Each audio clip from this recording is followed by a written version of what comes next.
민주당이 내란 전담 재판부 법안을 발의했습니다. 위헌 논란 해소를 위해 국회에 법관 추천을 하지 않기로 했는데요. 이것으로 법적인 문제는 없는 건지 임주혜 변호사와 짚어보겠습니다. 어서 오십시오. 네, 안녕하세요. 네.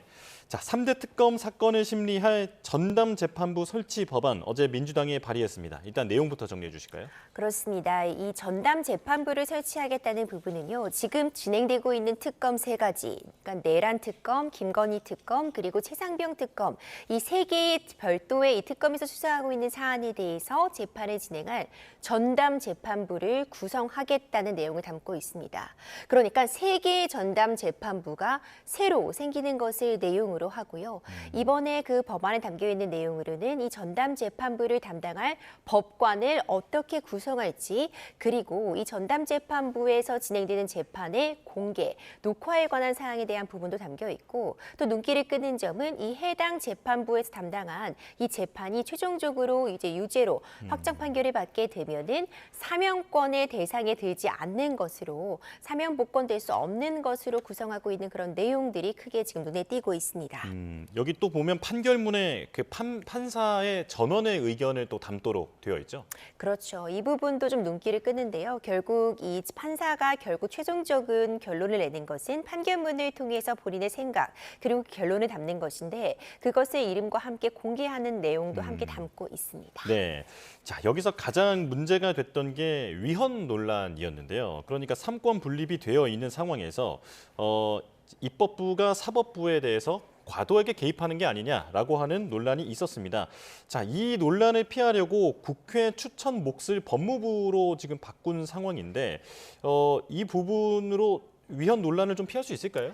위헌 논란은 여전해 보입니다. 일단 기본적으로 법관은 독립해서 재판을 할 수 있고, 특정 사건에 특정 법관이 배정되는 것을 막기 위해 자동화된 시스템으로 이 법관이 배정되고 있습니다.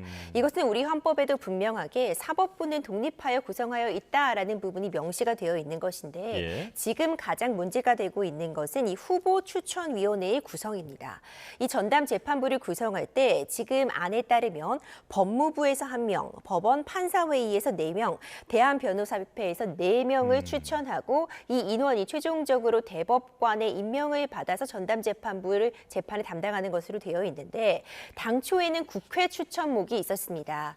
그런데 국회에서 법관을 추천하게 되면 이것이야말로 삼권 분립의 침해다라는 지적이 있어서 국회 대신 들어온 게 바로 법무부입니다. 예. 하지만 법무부 역시도 행정부 관할입니다. 그리고 법무부 장관 역시 현재 여당 측 인사라는 점, 이런 부분들이 감안될 때 여전히 삼권 분립에 위배될 수 있다는 지적은 나오고 있습니다. 예, 만약에 이 안대로 정말로 진행이 돼서 나중에 판결까지 다 나왔는데 지금 이런 전담 재판부가 만약에 위헌으로 결론이 나게 된다면 특검의 수사로 인한 재판의 결과 모두 뒤집어지는 그런 일이 벌어질 수도 있는 거죠. 혼란을 초래할 수는 있습니다. 만약 전담 재판부가 법안에 따라서 구성이 되고 재판이 진행이 되게 된다면 아마도 피고인은 다시 한번 위헌법률 심판 제청이라든가 헌법소원, 헌법재판소에 이 내란 전담부의 위헌성을 판단해달라는 신청을 하게 될 것입니다.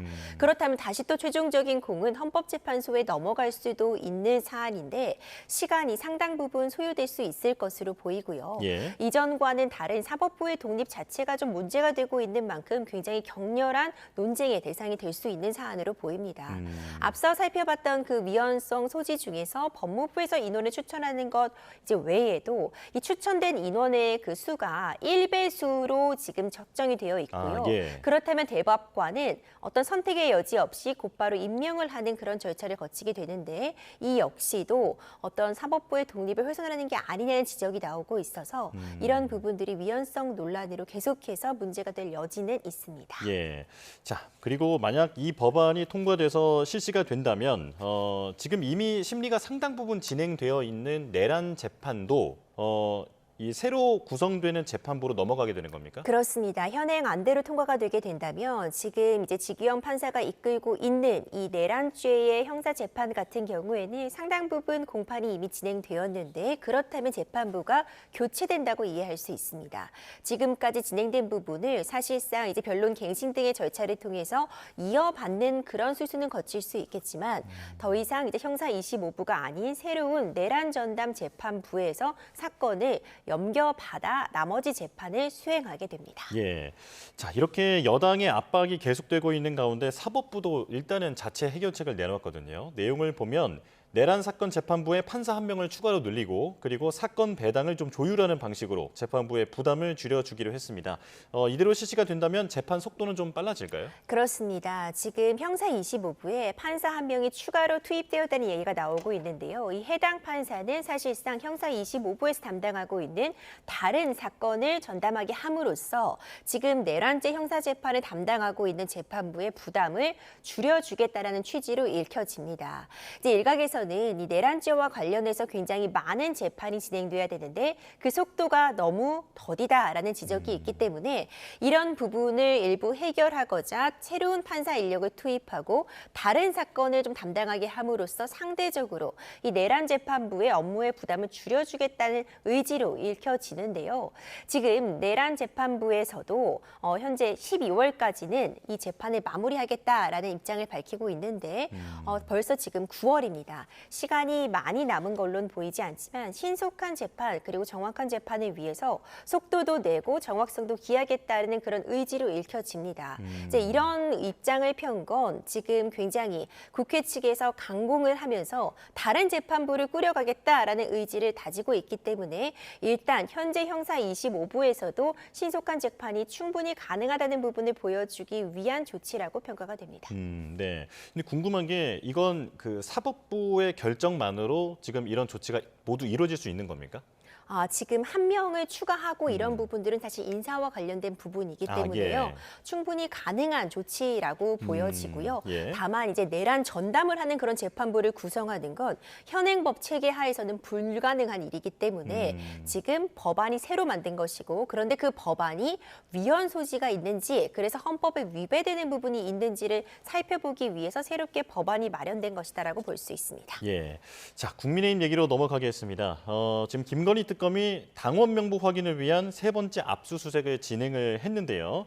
자, 그 데이터베이스를 관리하는 민간업체에서 총 11만여 명의 명부를 확인했다고 합니다. 자, 이 명단을 이제 통일교 교단의 교인들과 이제 명단을 좀 비교해 본다라는 거겠죠? 그렇습니다. 그러니까 특정 시기에 이 통일교의 어떤 그 로비 의혹이 불거진 그 시점에 통일교 교인들이 이제 국민의힘 당원으로 대규모로 가입을 함으로써 국민의힘 당내 경선이라든가 이런 국민의힘 내부적인 어떤 결정에 영향을 끼치려고 한 것이 아니냐라는 의혹을 현재 수사하고 있는데요. 사실 국민의힘 당사 그 당원 당보를 확보하는 데 굉장히 애를 먹고 있었습니다. 그래서 이번에는 이 데이터, 당원 당부 명부의 데이터를 관리하는 민간 업체에 대한 압수수색을 통해서 그 명단을 지금 확보한 것으로 전해지고 있는데 특검 측에서는 이 중에서 이제 통일교 교인들의 명단과 대조하는 작업을 거치면서 특정 시기에 만약 이 통일교 교인들이 집중적으로 가입되고 이들이 실제 당내 투표 등에 영향을 끼친 부분이 있는지를 확인하는 작업을 거치리라고 봅니다. 예. 자, 이번에도 국민의힘과 7시간 대치를 하면서 임의 제출을 요구를 했지만 이제 협의가 잘 안 되니까 결국엔 물리력을 동원해서 명단을 확보에 성공했는데요. 영장에 보니까 강제 수사도 가능하다라고 적시가 되어 있더라고요. 이건 통상적인 겁니까? 통상적이다라는 표현을 하기에는 좀 어려운 측면도 있어 보이지만 진짜 네. 이런 전반적인 상황을 고려할 측면이 있습니다. 원래 압수영장이 발부가 되면 집행이 돼야 됩니다. 예. 집행을 전제로 당연히 영장이 발부가 된 것인데 지금 특수한 상황, 어떤 특정 정당에 대한 그 당사에 대한 압수수색이었기 때문에 이루어지지 못했습니다. 그리고 이것을 이 영장을 받은 측 국민의힘 측에서는 정치적인 탄압이다, 어떤 의도가 있는 수사라고 맞서 나서면서 영장이 정상적으로 발부가 되었지만 영장이 있음에도 불구하고 집행이 되지 못하는 상태가 굉장히 오래 지속이 되었기 때문에 이제 이런 부분까지도 고려가 된 것이다라고 이해를 할 수 있을 것 같고요. 예. 굉장히 또 격렬한 대치가 있었지만 이번에는 집행까지 이루어졌다 이렇게 평가가 됩니다. 네. 이 압수수색이 이뤄지기는 했습니다만 사실 국민의힘 입장에서는 세 번째 지금 이 특검의 압색에 대해서 저지에 나선 거지 않습니까? 이게 법적 문제가 될 소지도 있습니까? 만약 이 압수 집행을 막는 과정에서 이 국민의힘 측 인원들이 물리력을 동원했다거나 아니면은 이 집행을 하는 인원들에 대해서 그러니까 폭력을 행사했다거나 그런 별도의 불법적인 부분이 있다면 이것은 공무집행 방해나 특수공무집행 방해가 될 여지는 있습니다. 현재로서는 근데 어느 정도의 물리력을 동원한 것인지 아니면 평화적인 방식으로 압수수색에 대해서 이것이 정당하지 못하다 특검 측의 무리한 수사라는 부분을 강조한 것인지 이것은 좀 판단이 갈릴 수는 있는 부분으로 보여지고요.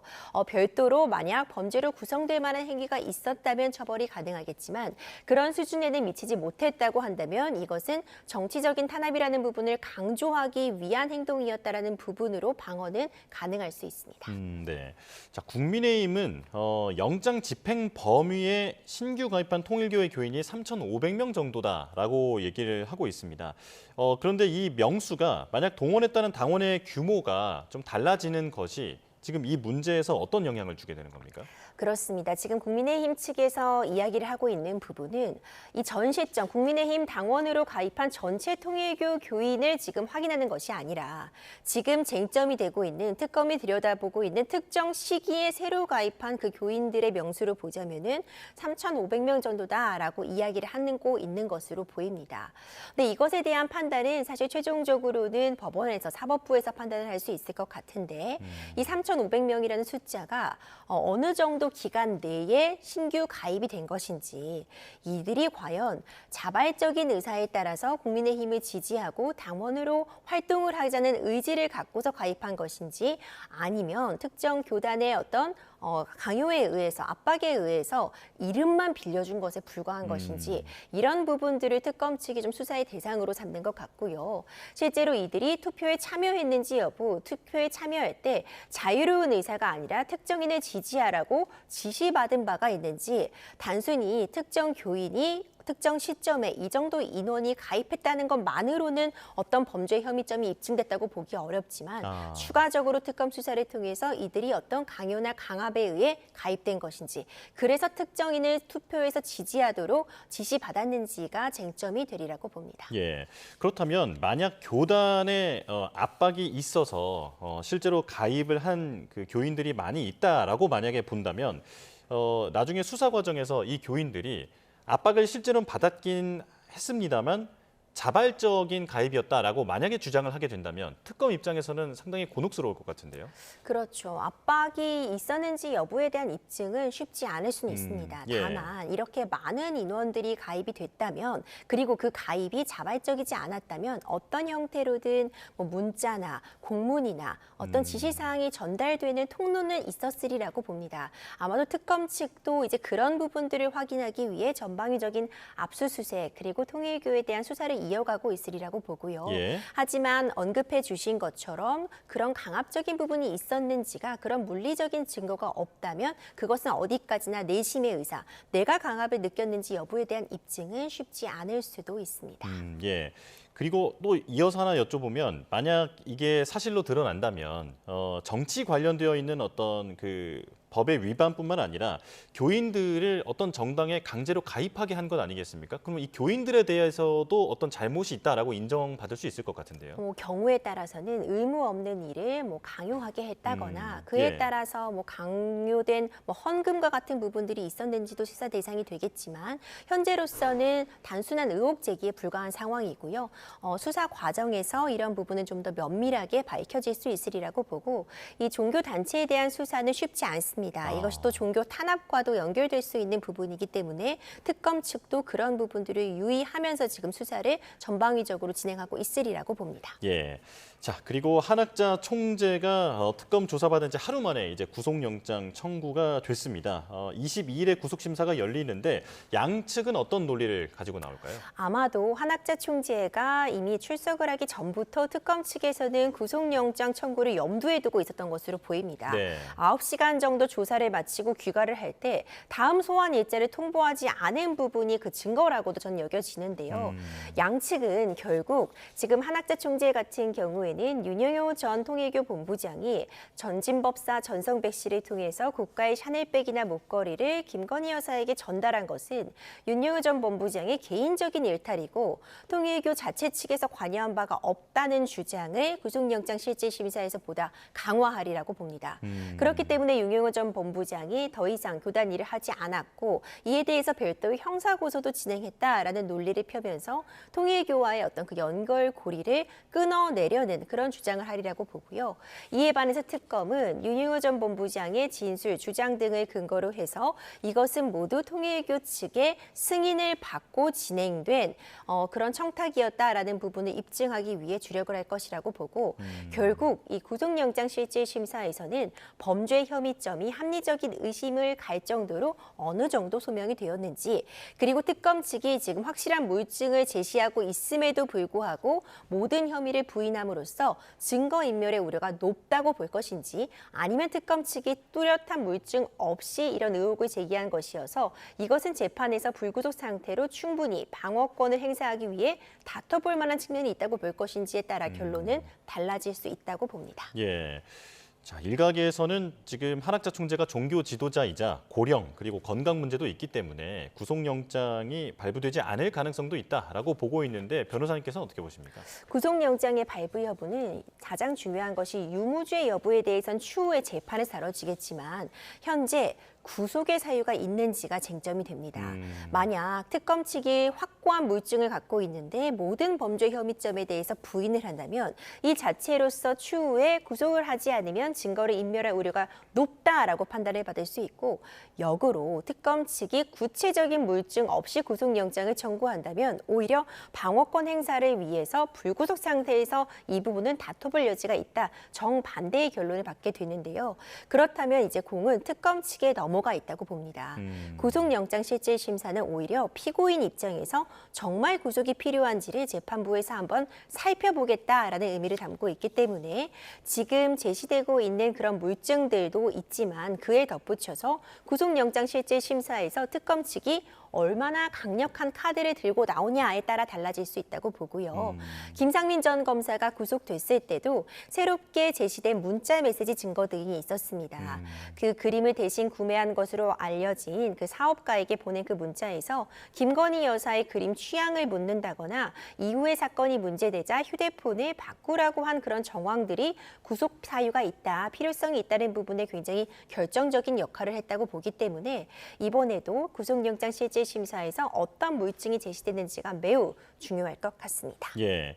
자, 그런데 한학자 총재의 진술 가운데서 눈에 띄는 점이 권성동 의원에게 세뱃돈의 성격으로 돈을 줬다라고 얘기를 했습니다. 그런데 앞서 권성동 의원은 돈은 아예 받지 않았다라고 얘기를 했었거든요. 이게 액수를 떠나서 일단은 돈이 건네진 것으로는 추정해 볼 수 있을 것 같은데 권 의원 입장에서는 상당히 불리한 상황 아닙니까? 그렇습니다. 권성동 의원 같은 경우에는 그 일체의 금품을 제공받은 적이 없다라고 얘기를 하고 있고요.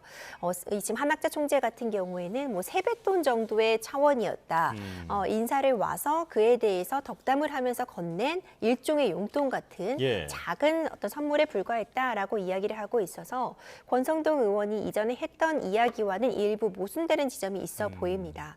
아마도 이 부분은 추후의 조사를 통해서 좀 더 명확하게 드러날 수 있으리라고 보고 일단 정치인과 종교인의 만남이라는 점 자체에서 국민들은 왜 만났어야 됐는가 그리고 만났을 때 세뱃돈 성격, 그러니까 일부 선물 쪽으로 진행된 금원이라고 해도 이것이 어떤 의미를 갖고 있는지 아닌가라는 부분에 대해서는 의구심을 품을 수밖에 없기 때문에 양측 모두가 이 부분, 이 금원의 성격에 대해서는 좀 더 자세하게 밝힐 필요성이 있어 보입니다. 네, 다음 주 월요일 심사가 주목되는 상황. 상황입니다. 여기까지 듣겠습니다. 임주혜 변호사와 함께했습니다. 고맙습니다.